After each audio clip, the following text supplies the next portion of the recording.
A really fascinating book, The Elixir of Immortality, which in one of the chapters has the story of Helvetius, who was a doctor to the William of Orange. And in December, the story goes in the book, December 1666, he was visited by a man of an unknown religion who showed him some of the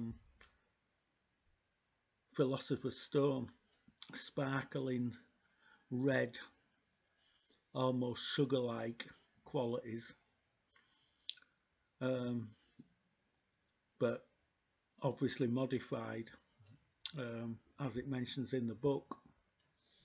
But it's really, really fascinating, the fact that the guy said that this red, sparkling red, glassy like red substance can turn lead into gold. So Helvetius, in January 1667, about 3 weeks later, urged on by his wife, decided to boil some lead up, half an ounce of lead, and wrapped the philosopher's stone, the glassy red substance, in some wax and put it on top of the lead, and the lead started to bubble and then turned green, and then after a few minutes turned red, blood red, I think he said, and then within 15 minutes turned into pure gold, which he took to the local silversmith, who assayed it and said it was the finest gold he'd ever seen, he'd ever tested, and offered him 50 of the local currency. So it was very, very interesting. Because, after all, making the elixir of immortality is only a 3 test tube problem, even though it's extremely difficult to make. But in small, you only need a tiny amount of it. Extremely difficult to make. In fact, it's thought that this unknown religion probably made it, because it was in Europe, Holland were it, in 1665, because there was the Great Plague in 1665 throughout Europe. So it's thought that they had the time, because obviously a lot of people stayed at home, just like they would in any pandemic. And it's thought that, because it takes about 18 months to make it, it's extremely difficult, but very simple. And it's thought that during 1664, 1665, this unknown religion, the people, made the elixir of immortality, then turned it, melted it with gold to turn it into the powder of projection, and bragged about it, how they had enough of this powder of projection to make a few tons of gold.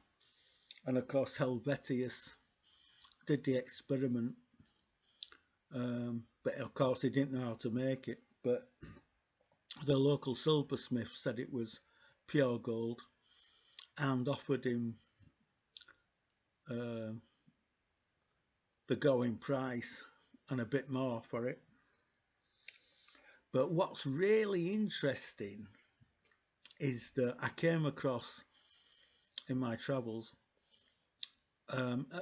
some people who lived in this really old town in England, and I was talking to one of the women, and she said, "Oh yeah, our relatives, are great grandparents, they were going to America, but they stopped off in Britain and they found this beautiful valley, and they were of this unknown religion, and they decided to forget going to America because they fell in love with this area, and they bought some land, and they built a house. They built houses, a school, a church, and some shops. Well, you know, the old cobbled streets, the old small 2 bedroom, two floors houses, a school, and it's like, if they were such a kind of poor religious group, how did they get the money? And they bought the full title, the alloidal title, so they must have bought it using gold. So if they bought the land and they built all the houses and the in outside of this city, in this valley, using gold, could it be the same people? Or some of them. So it's really, really fascinating that some people were blessed by God as they used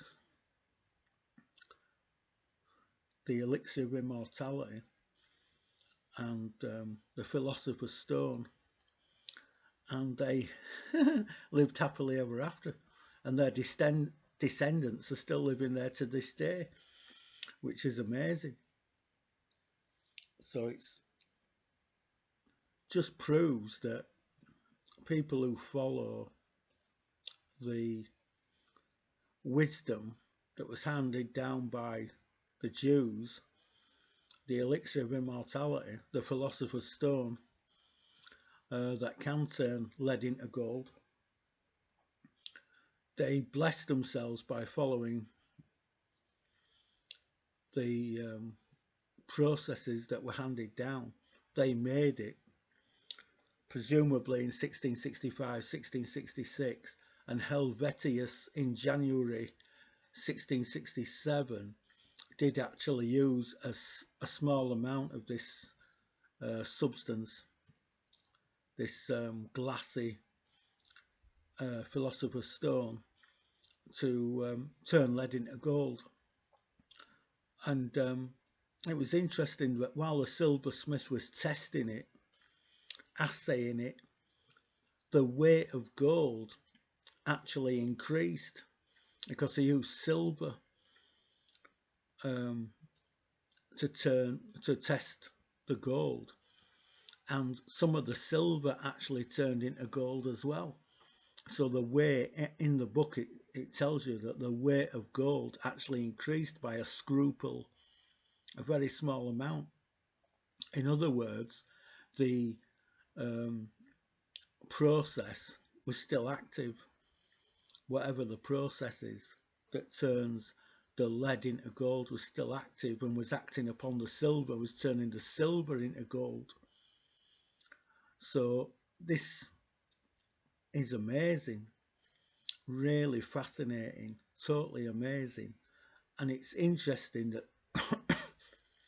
some people may have actually, the descendants of these people, they may have actually bought their land and built their buildings using the gold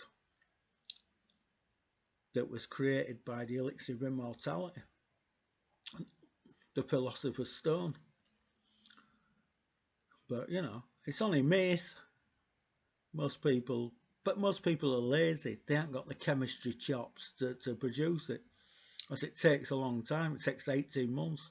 It's extremely difficult to produce the Philosopher's Stone. Nobody's got the patience today. But in 1665, 1666, they did have the patience, and